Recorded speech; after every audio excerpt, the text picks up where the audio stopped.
Hey, everybody. Happy day after the 4th of July. If you live in the US and are watching this and had a good Independence Day, it's what, our 220th something Independence Day. Yay!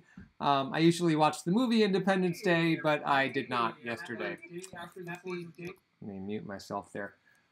Anyway, yes, July 5th, 2018, you are here watching the Paula's Choice Skincare live chat with me, Bryan, the Director of Skincare Research, and I am here for the next hour to take your skincare questions. We can choose a topic if you want.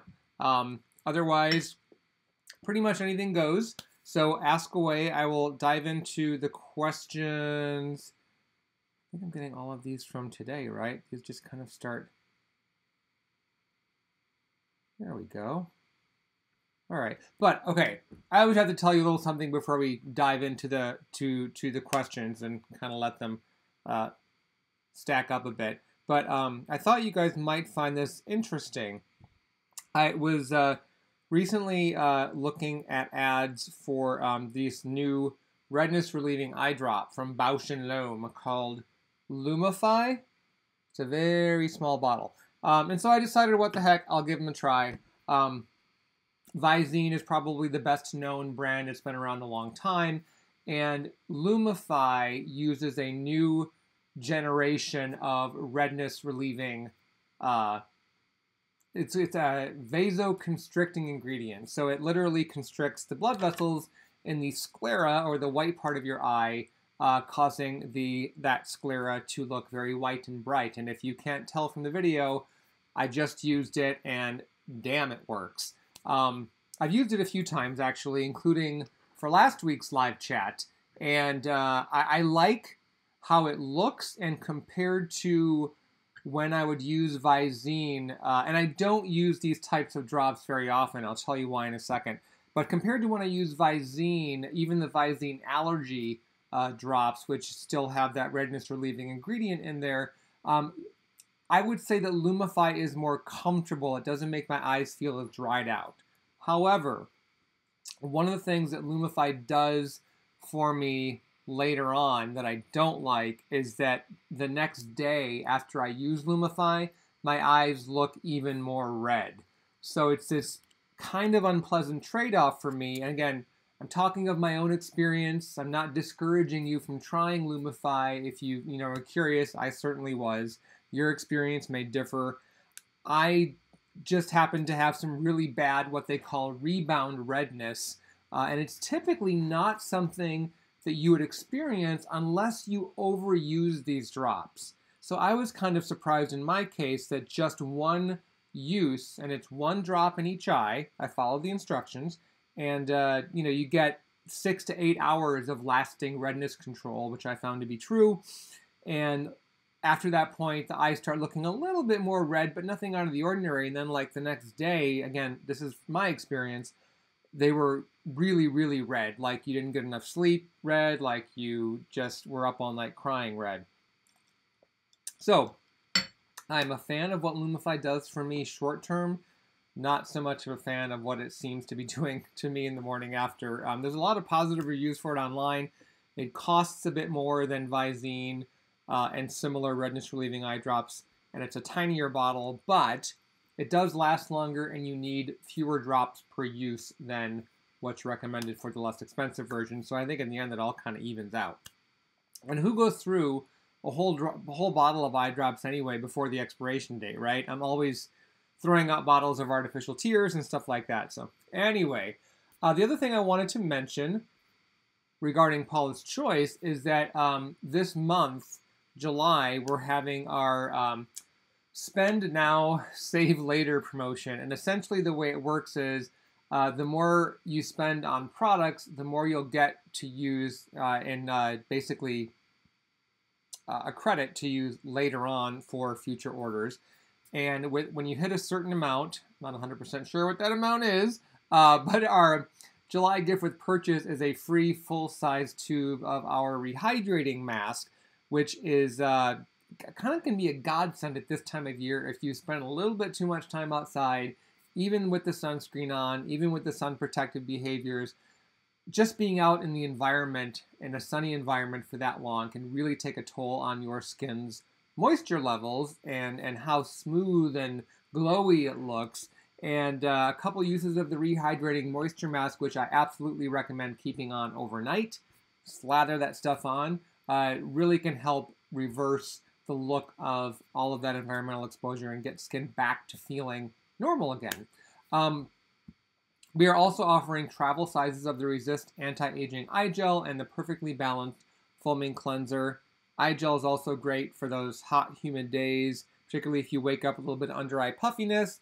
The eye gel has the cooling metal tip applicator, and it stays cool to the touch without us resorting to any formulary sneakiness like putting in a peppermint or menthol type ingredient that gives you that cool sensation. That's irritating. We won't use ingredients like that. But the cooling tip feels wonderful and also helps the product glide over skin really nicely. And you can kind of use the tip to gently circular motions, massage under the eye, and kind of help work some of that puffiness away. Especially if you find that you have puffy eyes in the morning upon waking up. Sadly, products like that will not work for the age-related puffiness that results, sloppy drinker, that results from fat pads beneath the eyes shifting out of place. Always like to make that clear because a lot of companies don't, and they sell products for puffy eyes, and you're a certain age and you get those bags and you want something, a quick fix. We're always disappointed by those products because they can't undo what's happening beneath the surface of skin. That's one of those stubborn, tricky skincare concerns that you need to see a cosmetic surgeon to address, and they can do it relatively fast. It's not a complicated surgical procedure, and it really does solve the problem. But a lot of people would rather try skincare first. I get that. It's a heck of a lot cheaper. I just wish it worked better in that regard. So, questions. Here we go. Ask away. Sweeta says, hi, Bryan. I have a couple of questions. I use almost every single active in my weekly routine. AHA, BHA, retinoids, vitamin C, niacinamide, azelaic acid, among others. What are the ones I should... Well, the question trails off, but she goes on to say, I'm looking for products with a high dose of green tea, EGCG. Which one from PC would you recommend? I have oily skin. The 2% BHA doesn't work well for my skin. Okay. So you're doing a lot. I would caution to make sure that your skin is accepting all of these ingredients at once and you're not tipping the scales in favor of irritation. If you're doing this from our products, we take several different steps to ensure that you're getting the maximum impact from the bioactive ingredient along with those nice, soothing, calming ingredients to help offset any potential irritation, especially when you're layering several of them. So assuming that you're doing well, in terms of we use green tea in several of our products. The highest amount, though, if I'm not mistaken, is in our Resist Super Antioxidant Concentrate Serum. I just want to pop over really quick to the site. And that one, ubiquinone. Yeah, that's got the epigallocatechin gallate in it, which is not the only antioxidant in green tea, but it's probably the best, most potent one. We've looked at some of the research on using higher amounts of green tea, and I think that we're going to start doing that in certain products depending on what we wanted to do. But thus far, we haven't used a massive amount of green tea or EGCG in any of our products. It's always part of the antioxidant mix that we put together, mostly because the research on green tea and EGCG being such potent antioxidants for skin is hard to ignore. I know it's, especially with green tea, it can kind of seem like we're overusing. And, why don't you guys just pick out another antioxidant? There's hundreds out there. But it really is one of the more established ones for skin. And it's hard to deny that. So what we'll often do including with some upcoming products, is we will use the tried and true antioxidants with some newer, more novel antioxidants that have some research on their benefit for skin. They always have to have at least something to go on in terms of published peer-reviewed research, but maybe not as impressive a body of research yet as some of the more established antioxidants. All right, Katie asks, the new defense line looks fantastic. The Truth and Beauty campaign is so amazing. You guys are the best. Oh, well, thank you. Just a statement there. Rocco says, hey, Bryan, I have chronically dry skin on my chin. I tried oils and creams and nothing really helps. I don't use irritant, alcohol, etc. Aquaphor doesn't help. Can you? I exfoliate regularly, not too often. Just on the chin, it's, as a male, I'm assuming that you shave your face. I'm seeing a very tiny picture of you there, but who knows if it's a recent picture or not. I can't tell if you have facial hair. It could be something in your shaving cream or gel that's causing perhaps some sort of a dermatitis. You could also have what's called perioral dermatitis, which can show up as dry, flaky, reddened skin anywhere around the mouth. It is more common in women than men. Of course, that doesn't mean that men can't experience that. You'd want to have it evaluated by a dermatologist. The other thing that you might want to consider experimenting with is changing the toothpaste that you use. Some people get an irritation around their mouth when their toothpaste contains certain additives like, for example, peppermint, other forms of mint. Some toothpastes have clove oil in them as part of the flavoring and for its antibacterial properties, but clove is a potent skin irritant. And even though you're not putting toothpaste directly on your chin, chances are when the toothpaste starts foaming around the mouth a little bit and can dribble down your chin, you might be doing this or just be rinsing it off, but that's enough of an exposure, particularly when it's happening every day, to cause that type of a reaction. So just a couple thoughts there. Dorota says, hi Bryan, I started using tretinoin and my skin no longer tolerates daily BHA use. And then there is a emoticon, sad face. I now use the 1% lotion once or twice a week only. My question is, do I need an exfoliant when using tretinoin? Yes, you do. Tretinoin and retinoids in general are not exfoliants. The mistaken notion there is that people tend to think that they are because oftentimes they cause flaky skin or you'll get like a sheeting, peeling action, and people perceive that as exfoliation. It's actually an unwanted side effect of tretinoin that each person needs to decide if they want to try to power through that and hope it goes away, because for some people it will as your skin adjusts, but for other people it never goes away, and if anything it gets worse and you start experiencing more side effects, and that typically means that tretinoin and other prescription retinoids aren't for you, although depending on your situation, it could be that the strength that you are using is the problem, and you can talk to your doctor about trying a lower strength. Tretinoin in particular comes in several different strengths. The other thing I wanted to mention was that AHA and BHA exfoliants, when they are well formulated, they help our skin to naturally exfoliate the way it did when we were younger and before skin became damaged by the environment. When little kids' skin, for example, exfoliates, and it does, we don't see it happening. They're not walking around with peely, flaky skin because their cell turnover rate is increasing. What the retinoids do is they have an impact on how new skin cells are created and how they move through the various layers of skin, flattening as they get to the surface. They can also improve the quality of skin cells, but those actions aren't the same as exfoliating. What an AHA and BHA does topically is that it chemically dissolves the bonds that hold those dead, dull skin cells to the surface, allowing them to come off as they did before skin was damaged or before the mechanisms, like for example in the case of oily skin with clogged pores, before those systems started getting backed up. So I would encourage you to continue to try experimenting with exfoliants and the tretinoin You may have to separate use. Once your skin gets used to tretinoin, you don't necessarily have to put it on every single night.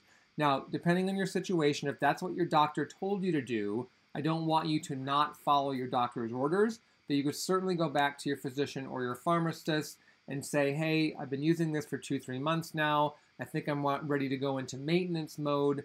Can I reduce my frequency of application to maybe 2 or 3 times a week at night? Yes or no? And if they say yes, that sounds like a good plan, then you can reintroduce the AHA or BHA exfoliant. BHA in particular, because of its strong calming action on skin, would be my preferred choice to use with a retinoid, whether applied at the same time, which some people can do, or used on separate nights. All right, Bella is here to say, what is your best recommendation for a facial? Water-resistant, normal to dry mineral of facial? Not facial as in like, because I could use that. What is your best recommendation for a facial, water-resistant, normal to dry mineral sunscreen that has an array of antioxidants? Tinted would be a bonus. Tinted would be a bonus. Because I was going to say the Resist Ultralight or Super Light Daily Wrinkle Defense SPF 30 from Paula's Choice, which I have been using on my son. We have a little ritual every morning before he goes to daycare because they're going outside a lot to play. It's summer, the temps are up, and I'll sit him on the counter and say, all right, Dashiell, it's time to zinc your sniffer, because they put sunscreen on him at daycare a little bit before they go outside. But what I noticed, because his skin tone is such that he just gets that tan almost instantly, this area through his nose tends to get especially dark. And so I take our Super Light, which is 18% zinc oxide, and I cover his nose and cheek area with that and kind of go up here so he doesn't get that. It can end up looking strange because he gets darker right here in the center of the face, and then the outer area stays lighter. So it almost looks like this weird melasma type thing going on, but it isn't. And I just can't in good conscience let him go out of the house without some sunscreen on. Okay, a little bit of a diversion there. And while I was talking, I was trying to think if I knew of one off the top of my head that met all of those qualifications, and I'm still not coming up with one, except there's a brand called MD Solar Sciences, and I think, Elta MD may have a tinted one. The MD Solar Sciences brand is pure mineral. They do SPF 30 and a 50. The 30 for sure is tinted. They might do a 50 with tint for the face. It's a silicone-based sunscreen, so it's kind of thick, but also creamy silky. It provides brilliant water-resistant, broad-spectrum, gentle, fragrance-free sun protection with antioxidants. For me, that's the sunscreen I like wearing if I'm going to be outside for several hours and I'm going to be like out on the lake where I'm not only getting the UV exposure from above, it's reflecting off the water or the sand and, giving me a double whammy of that exposure. So I love the MD for that because it stays on really well. But it's kind of thick and it feels kind of heavy. Now, I have normal to oily skin, so your experience may be different in terms of how you interpret the texture. But I do like supporting that brand. Bella's, yeah, the Elta MD. They're not necessarily robust in antioxidant. However, Bella, try the MD Solar Sciences, try the Elta MD, and you can always layer an antioxidant serum like our Resist Ultralight, which would go well because it's just, again, it's very fluid and thin. You could kind of ramp up your antioxidants that way. Or even our C15 Super Booster, which gives you 15% vitamin C along with some tocotrienols and ferulic acid. Those are all great antioxidants for daytime defense. Whew! All right, Nihon 1 SKB, which active ingredient should not be applied at the same time? I have different products with vitamin C, retinol, niacinamide, AHA, BHA, azelaic acid, peptides. Which of them should not be combined? None. By that I mean there are no restrictions for that. There's no reason you cannot apply all of those at the same time. You do not have to wait. Really, the only thing I caution people about is don't apply antioxidants, a product with a lot of antioxidants, right after you apply a benzoyl peroxide product. Wait a few minutes for the benzoyl peroxide product, which you'd only be using if you were dealing with acne. Wait a few minutes for that to set or absorb, and then put your antioxidant product on. Reason for that is because the action of the antioxidants works against the action of the benzoyl peroxide, making it less effective. Doesn't really hurt the antioxidants so much, it does hurt the benzoyl peroxide. We also have, for example, in the case of applying vitamin C and niacinamide at the same time, or retinol with AHA and BHA, we have articles on our site that address those topics and explain why it's okay, and we cite the research to support it. So you can always go to our site and just up in the search bar, type in retinol or niacinamide or whatever ingredient you're concerned about, and click on the expert advice tab of the search. You'll get products first if we have a product that contains those ingredients. So you'll need to tab over to expert advice to access those articles. Mila says, hi Bryan, did your skin respond to the 10% niacinamide booster? Also, can skin get addicted to moisturizer? There are dozens and a lot of info online saying it's bad to use. So, okay, first question, did my skin respond to the 10% niacinamide booster? Not really.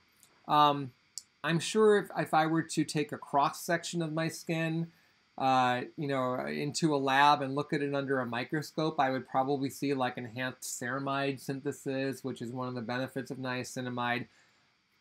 I think that I don't have a huge issue with pores, and I find that even though the research on niacinamide and improvement of pore size and activity is fairly good, I get better pore refining results from retinol. But it's one of the reasons why we offer several different types of products with these different ingredients that have multiple and often overlapping benefits for skin. It isn't necessarily that you have to use everything or you're somehow missing out. It's about experimenting and determining which of those ingredients and in what concentration is going to get you to where you want your skin to be. And with my experience with our 10% niacinamide booster, it just didn't do enough for me to warrant adding it to my routine. Now, if you were to ask that question to Paula, she could go on for days about what the niacinamide booster had done to improve her skin. In fact, when she started using it, she kind of thought, is this really going to make that big of a difference? Because I'm pretty damn happy with where my skin is right now. And it did. And now it is an unquestionable, don't ever take this product away from me as part of her routine. So to each their own. But again, that's why we offer different types of these products so that you can experiment and see maybe your skin will respond better than mine did to niacinamide, but maybe your skin won't respond as well as mine does to vitamin C. It just depends. Oh, and as far as skin getting used to moisturizer, or addicted to moisturizer, it doesn't. I mean, I've never seen any research to the contrary, and the theories or explanations that I've come across over the years never make sense to me. In much the same way that when you used to be told at the cosmetic counters, you'd go there if you're someone with oily skin, and they'd say, "Oh, you absolutely need a moisturizer if you have oily skin."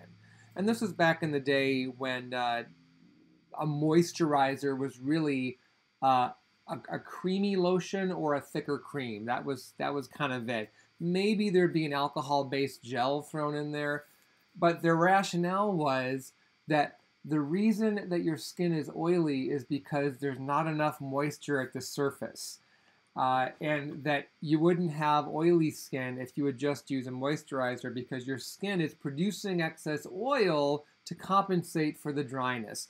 Well, that's complete BS, because if that was the case, then nobody would really have dry skin, right?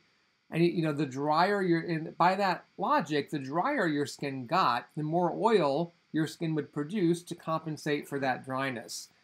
It just never held any water for me. And in fact, it isn't true. And if you had oily skin back then and were using this is like late 80s, early 90s. If you were using a moisturizer, it almost always felt too heavy and thick and greasy and occlusive because they were. When they mixed with your skin's oil, it was just too much. They were fine for dry skin. So in terms of skin getting addicted to it, though, skin doesn't have a, in terms of how actual addiction works, skin doesn't have a addiction, in terms of the human body is really a matter of the brain.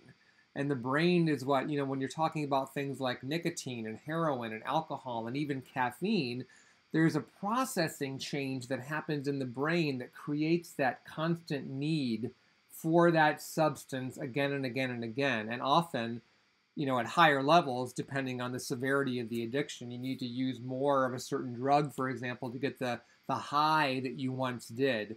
That's a huge discussion in terms of why so many of these hardcore drugs are just so dangerous. I'm not looking forward to having that discussion with my son, but I know that day will come. Anyway, it just doesn't work that way for skin. Skin doesn't have like receptor sites the way the brain does, so it can say, oh yes, glycerin, glycerin, give me more glycerin or I'm going to start, shaking. It just doesn't work that way, so you can kind of ignore that. Actually, don't kind of ignore it, just ignore it. Sine says, hey Bryan, I swear by the clear line from Paula, the only problem is that the BHA bottle from the line leaks with traveling. Is there going to be a new packaging for this in the future too? There will be new packaging for clear. I'm not involved in the packaging selection really per se. They'll sometimes ask me they ask as we're working on the formulas. We often recommend the type of component that we'd like to see it in. And of course, our packaging team would never use product or packaging that we know is problematic, like an anti-aging moisturizer in a jar or a retinol product in a clear container. I'm not even 100% aware that leaking issue has been that. I travel with that product or a variation of it in the Resist line, and I haven't had a problem with it leaking. So it could be that you got some faulty packaging. I'll have to circle back on that one, Sine, and let you know, because it's possible the component is changing. But it is also possible that we're using the same component. It'll just have a new look. I should be more up on that. I apologize. Nancy says, hi, Bryan. Love your work. So helpful. Well, thank you. Apparently, I'm allergic to titanium dioxide. It causes dermatitis and itching immediately. I thought this sunscreen ingredient was more mild. Ever heard of this? I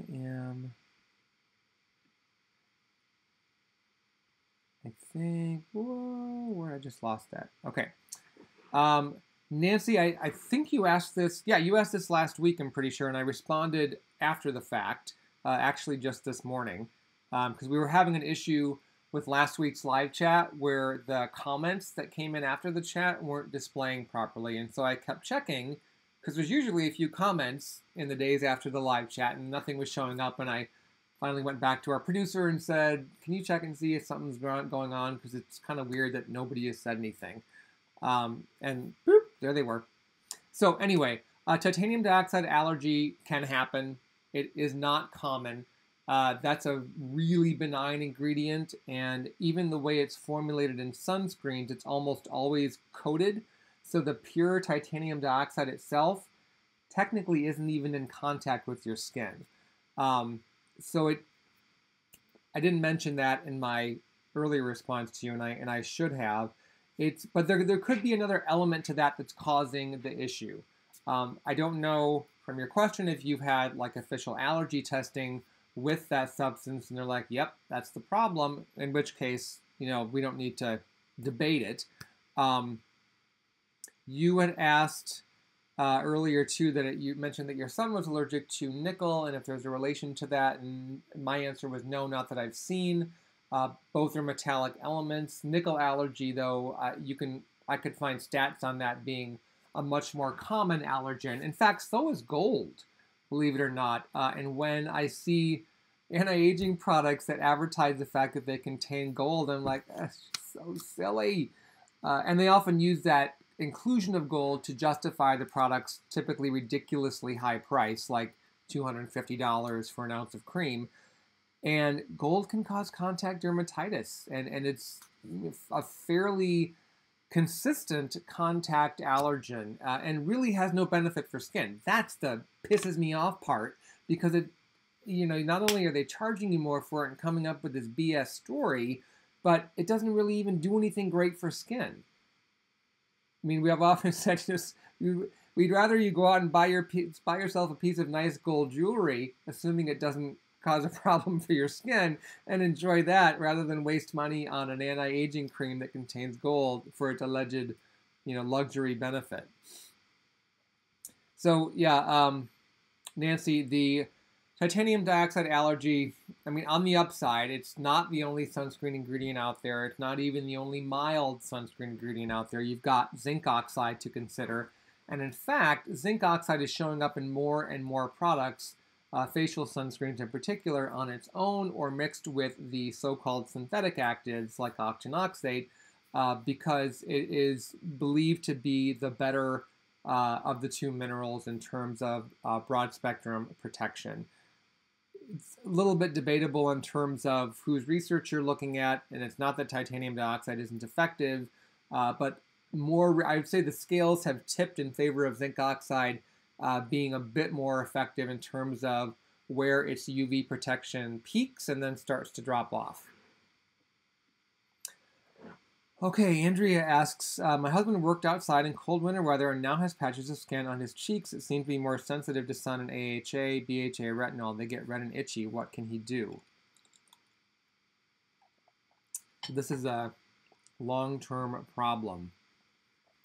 Andrea, he might be dealing with an atopic dermatitis, an eczema-like skin condition that could be triggered by his experience working outside in cold weather. Cold weather itself doesn't cause eczema or atopic dermatitis, but it can worsen it, and it can trigger it in people who are susceptible to it. So right now, in terms of over-the-counter stuff you can look at, if he hasn't tried this already, he can begin using a 1% hydrocortisone cream, which you can get in any drugstore. The store brands like Walgreens or Rite Aid, they're just as effective as the name brands. The textures may not be quite as nice, but that's not really why you're using the product. He can start using that for a while and see if the patches continue or improve. And then I would suggest that he puts that on at night, and then he can apply a product like our Moisture Renewal Oil Booster, a couple of drops of that on top to kind of seal it in. And the non-fragrant plant oils and ceramides in that are wonderful for replenishing a compromised barrier, which is always a part of the process with a dermatitis. There could be underlying issues, though, that are causing that, again, that were brought about by the weather. So I want to impress that if the situation doesn't improve, he should consult, at the very least, his own physician, but preferably a dermatologist, so that they can see him in person and talk through what might be going on. And MVeg Potato with the weekly question. Hi, Bryan. Any tips for stubborn milia on cheeks when BHA doesn't help?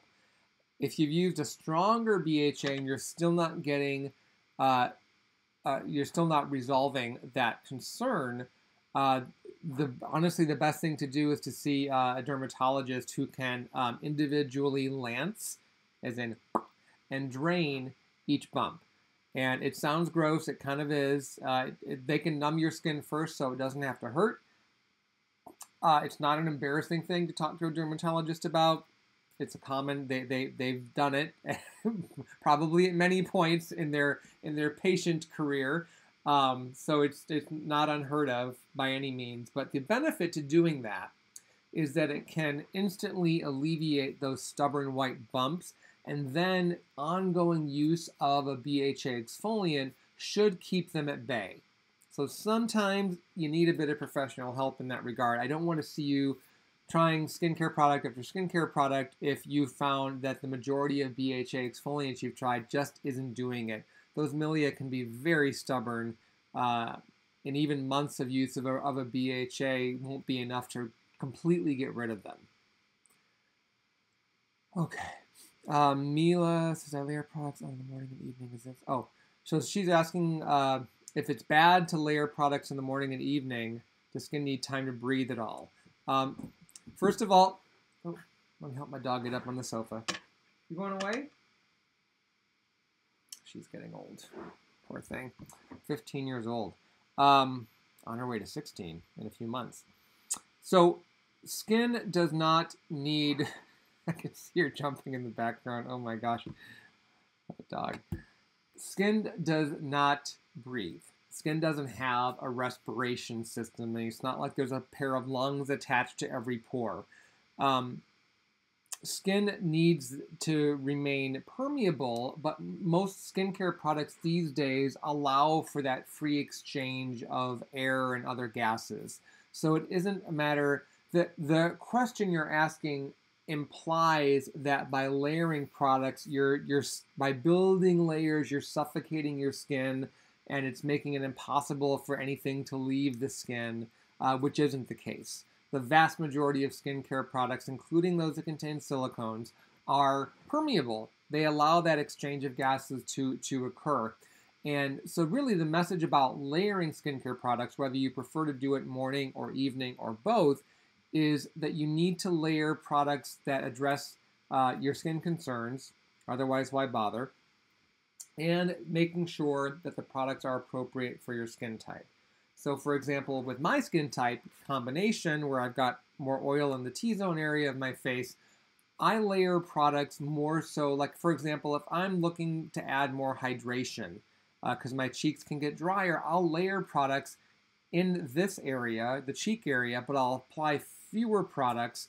For example, in the T-zone at night, I may just, after cleansing, I'll do the toner all over and my exfoliant all over, and then I may put a booster all over, but it will be a thin textured booster like our 1% retinol booster or the hyaluronic acid booster or the peptide booster. And then when it comes to my serum and moisturizer, I'll do those in the cheek area where my skin, and the neck, where my skin tends to be drier. So what I love about layering is you can choose thinner textured products and build, but it also allows you to really customize your routine so you're giving your skin exactly what it needs, where it needs it. Okay. Let's see, I'm picking another question. Question again. Oh, good to see you again. Salvador says, I'm a huge PC loyalist and was wondering two things since you've discontinued your amazing self-tanner. Do you have any non-fragrant alternatives in mind? And do I know of any non-fragrant self-tanners? Have you looked on Beautypedia? There may be some that they recommend over there, but and typically the self-tanners are going to have some fragrance because the natural smell of the self-tanning ingredient, the dihydroxyacetone, just isn't that great. And it can vary drastically depending on your own body chemistry and how that reacts to the ingredient. It's a sugar-derived ingredient, this DHA. And so on some people's skin, it can actually have a slightly sweet aroma as it works. On other people, it can smell like baking bread, almost like a slight yeasty smell. I haven't, like when we had our fragrance-free self-tanners, I never found the scent to be, the natural scent, the way it reacted with my skin to be a problem. But some people did, and that's going to be true for any self-tanner. So what brands try to do a lot?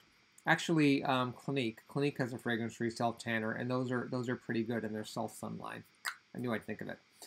But what a lot of brands do is add fragrance, either natural or synthetic, to the self-tanner in an amount that is strong enough to overcome any potential for the DHA to smell off. Because you have to use a certain amount of DHA to get the desired level of color from the self-tanner. If you put in too little, particularly on somebody with medium to dark skin, they will not perceive any color change at all and think that they've wasted their time. And on light skin, the color will be so faint, it'll kind of be like, oh, I was kind of hoping for more than this.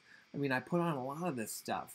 So most brands will use anywhere from like 5 to 10% DHA in the product, and that is enough to create a potentially off smell as it develops. Bo asks, or says, I've read that ceramides don't function properly in a product unless they're formulated in a certain ratio with cholesterol and fatty acids. Any validity to this? I've seen that research. It's interesting, and that can be true depending on the formula.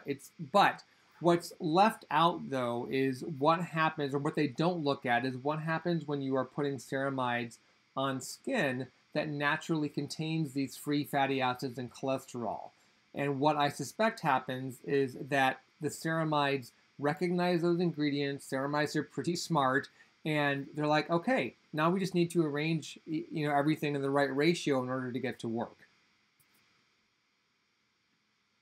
Skincare 30 Plus says, hi again, what's your thoughts on tetrahexyldiesyl ascorbate, which is a form of vitamin C? It is a fat-soluble, more stable form of vitamin C. It's a very good one. I don't think that there's a best form of vitamin C. I think all of them have merit for skin. It's one of the reasons why we use several different forms of vitamin C throughout Paula's Choice. I've seen other brands do that. Almost always when you see a company touting a certain form of vitamin C as being the best for skin or the most potent or the most active, whatever, however they want to phrase it, they will, and you look at the research behind that claim, it almost always comes from the company selling the ingredient. What a shock.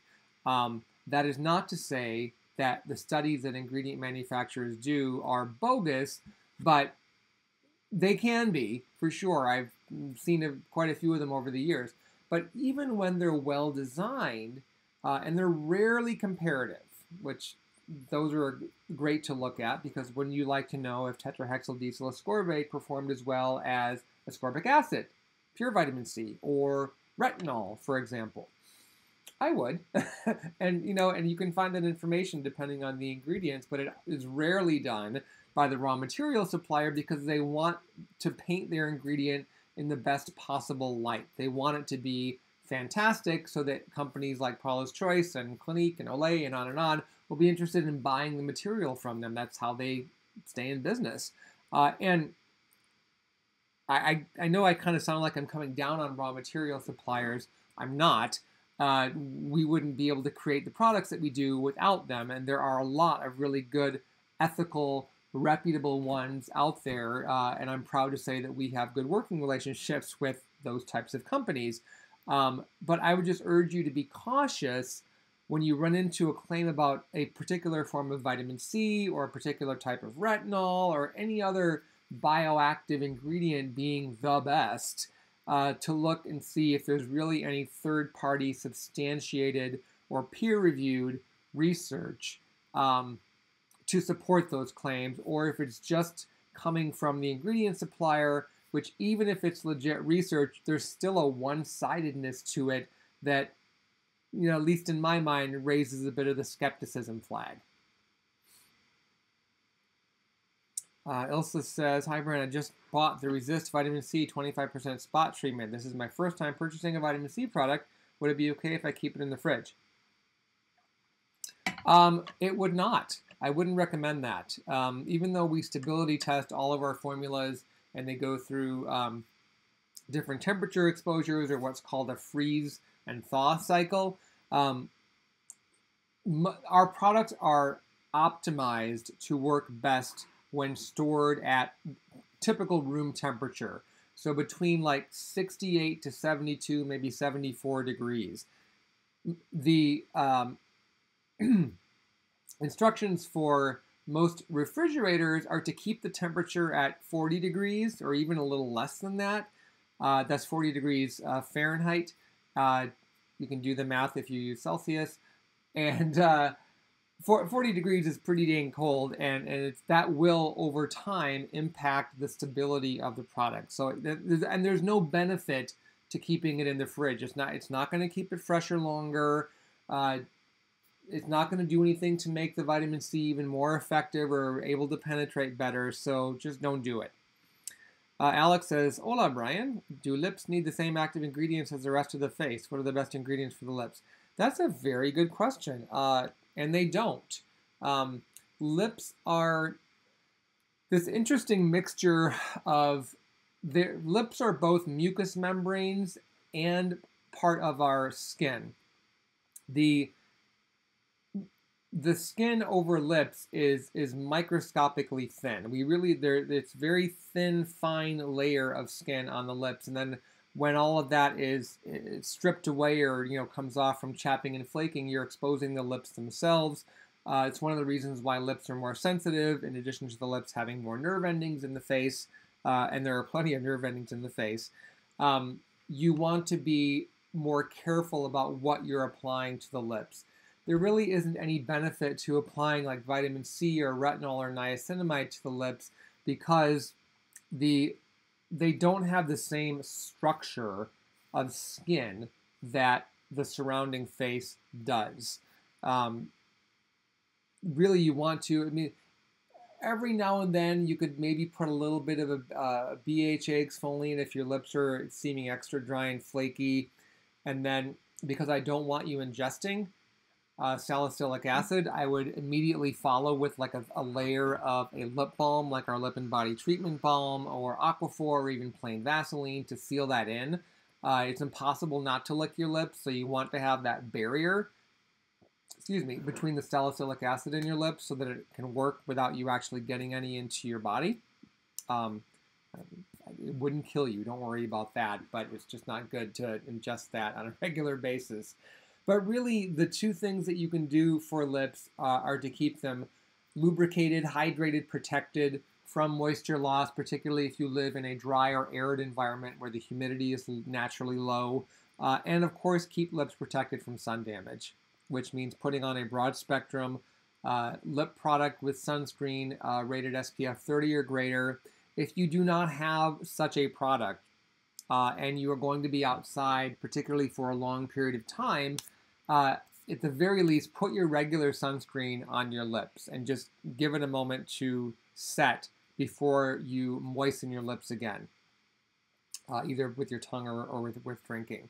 That's about all you really need to do in terms of basic maintenance, and avoid any lip products with irritating ingredients.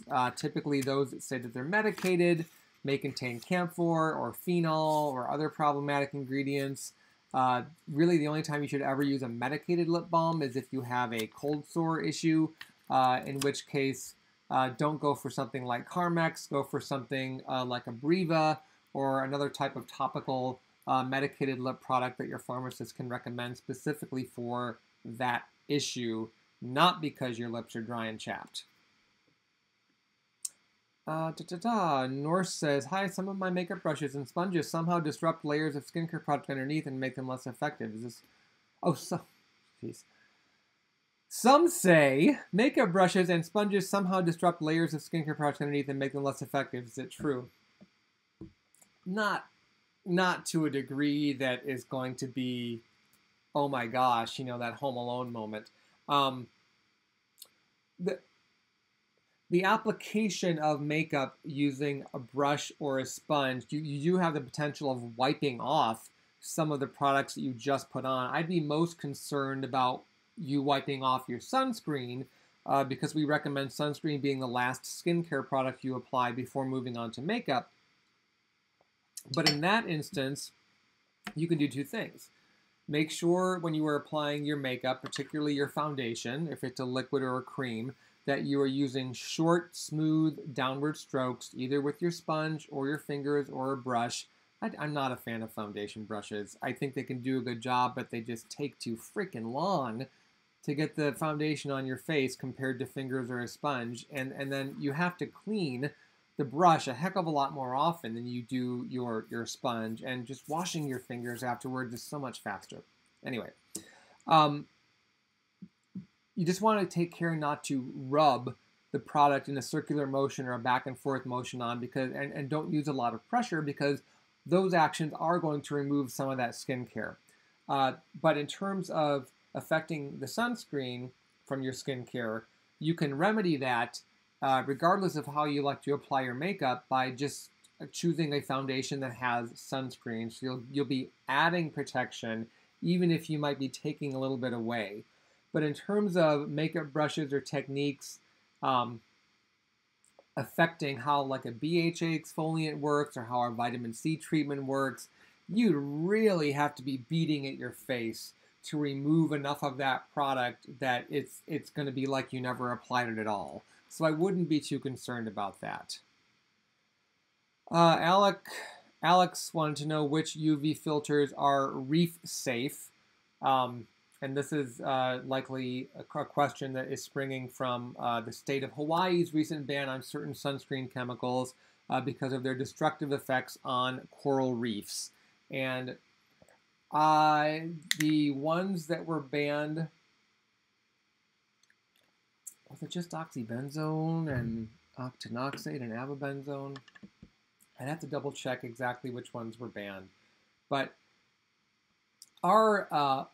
we actually had a discussion about this, and we think it's a bit of a flawed decision, not because there isn't research showing that those sunscreen actives have a damaging effect on coral reefs. That research is out there. However, simply banning those sunscreen ingredients isn't going to do much to improve things because there's so many other factors that are also impacting the reefs. The sunscreen actives are a teeny tiny portion of it compared to everything else we do as part of modern life that impacts the oceans.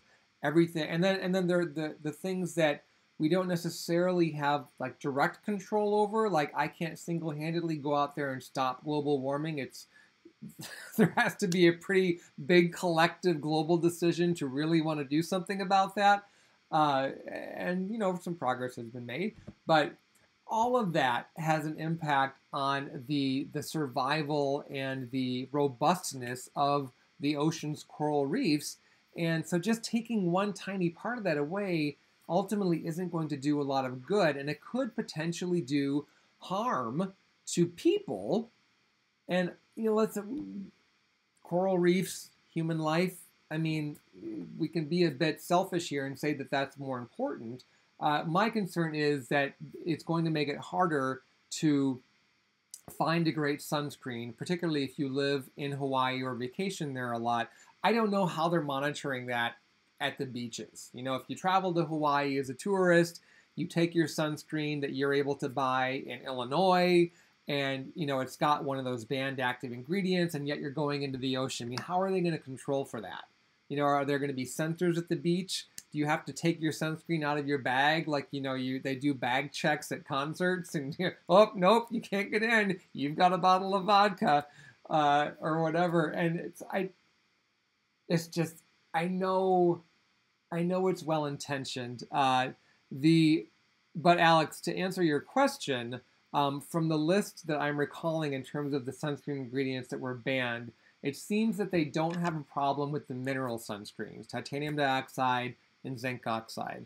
So those would be the sunscreens that you should feel okay to use if you're going to be in the ocean. If you're going to be in the ocean where coral reefs are in the vicinity or even further out. Christina asks, is it normal for the eye cream to have a slight weird smell? I'm assuming you're talking about our eye cream. I appreciate it is not fragrance, but I wonder if it could have gone bad. I use our eye cream, and it does have a lot of shea butter in it, which, like all plant butters and plant oils, eventually can become rancid. And in a fragrance product, you're not going to notice that rancidity happening because in many cases, at least you're not going to notice it happening until it really gets bad because the fragrance that they add covers that up.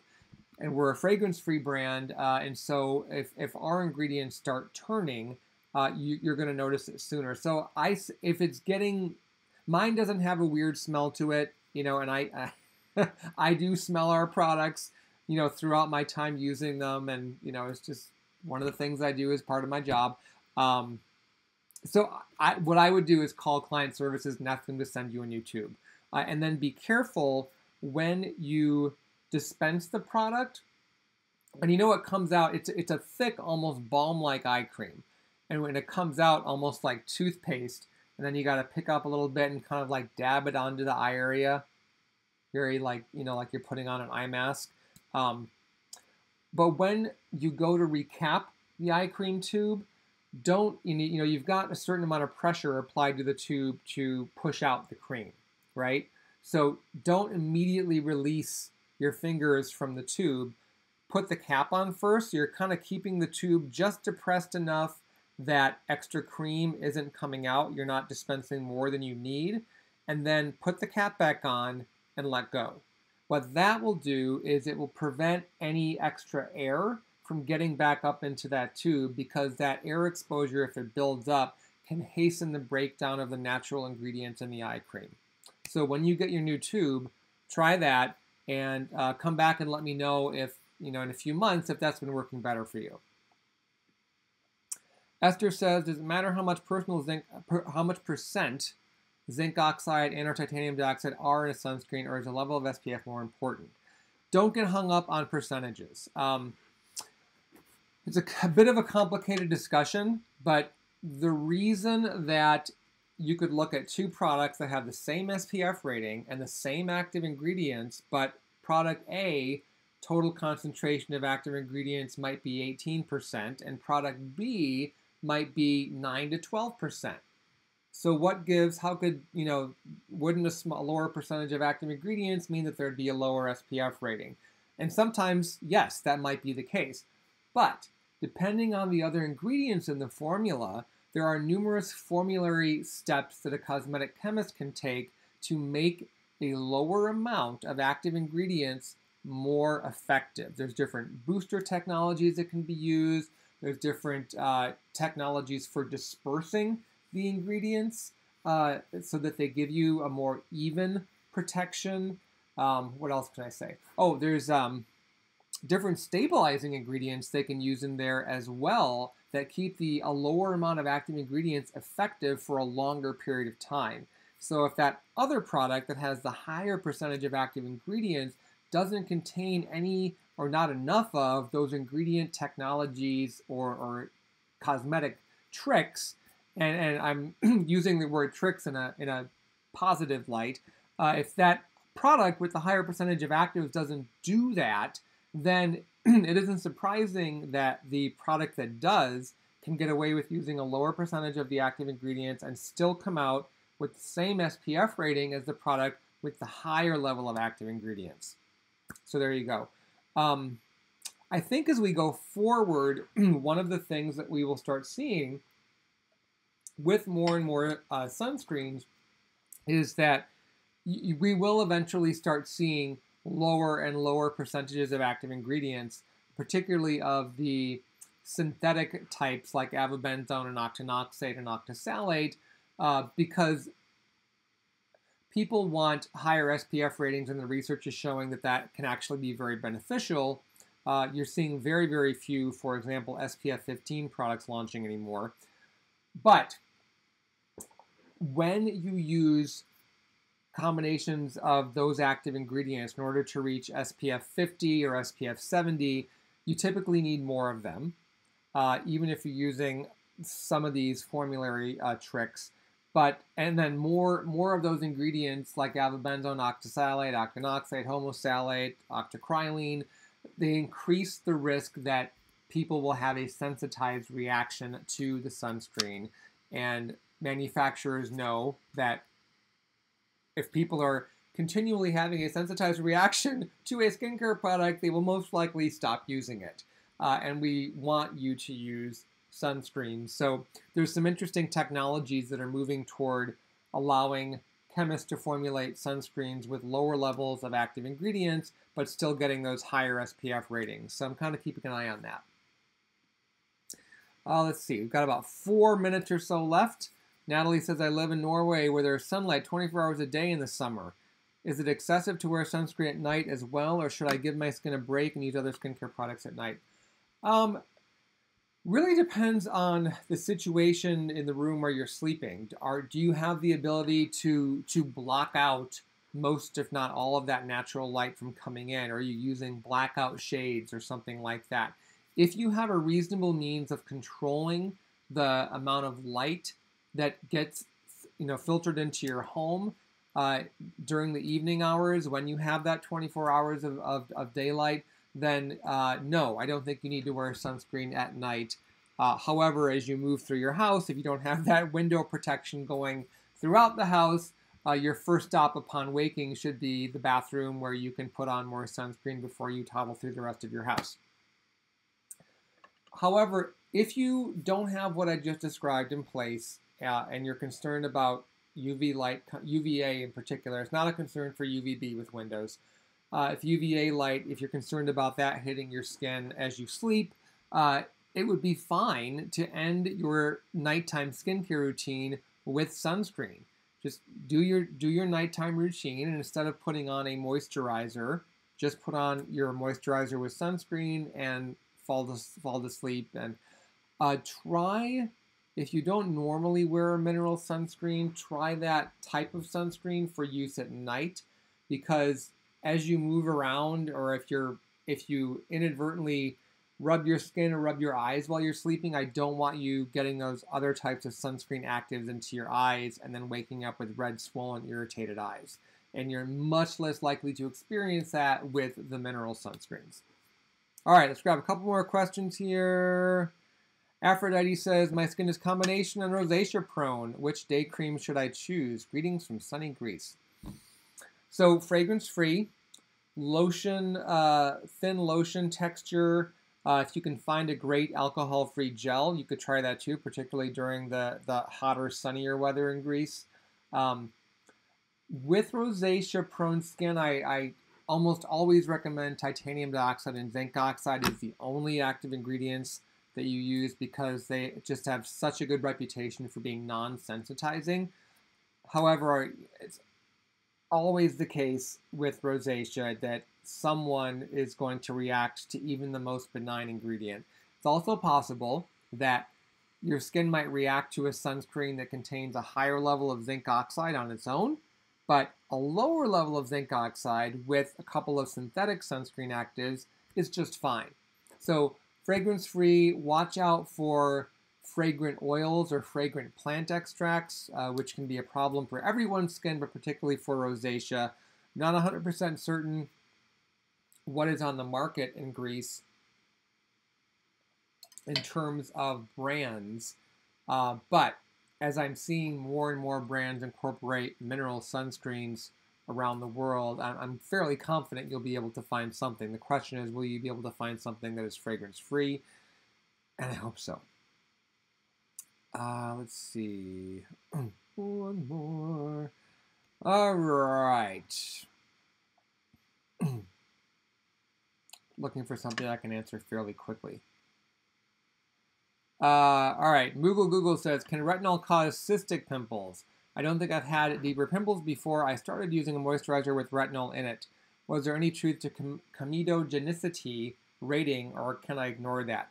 The comedogenicity rating, in terms of how likely an ingredient is or isn't to clog your pores, those scales can be ignored. Again, I think that they're well-meaning, but the ratings they assign look at pure concentrations of that ingredient, and that is not how the vast majority of those ingredients are used in skincare products. Much lower amounts are used, so 100% of isopropyl myristate may indeed clog pores, but 2%, which is a fairly standard amount for a moisturizer, doesn't, or is very unlikely to. The other thing that those lists can't account for is that people use multiple skincare products, and it's often the combination of products that we use that contributes to or triggers the problem versus a single product or a single ingredient in a product that we're using. So in your case, retinol itself isn't known to cause acne. It's actually known to help improve that concern, particularly the prescription type. And if the cystic pimples are likely being caused by something else in that moisturizer. So what you may want to try switching to is a lighter weight product with retinol. A great example off the top of my head would be our 1% retinol booster, which has a very thin fluid-like texture and gives you a nice slug of retinol. You can also look to If you don't want 1% retinol, if you're concerned that might be too much, you can look to our Skin Balancing Super Light Antioxidant or Super Antioxidant Concentrate Serum, which contains, I believe, about 0.03% retinol. Still a good amount, not 1% if you're a little bit concerned about that being too strong. So, okay, that is all for this week. I'm running out of voice. But as always, I thank you for joining me. And I'm going to be back every Thursday in July. I'll be doing one of these from our Seattle office in August because I'll be visiting the company, which I'm excited about. And I hope you all had a happy 4th of July if you celebrated that. And I will talk with you next week. Come back with your questions. And again, if I didn't get to your question and you want to leave it in the comment section, I will be back to check that in the next few days. Take care.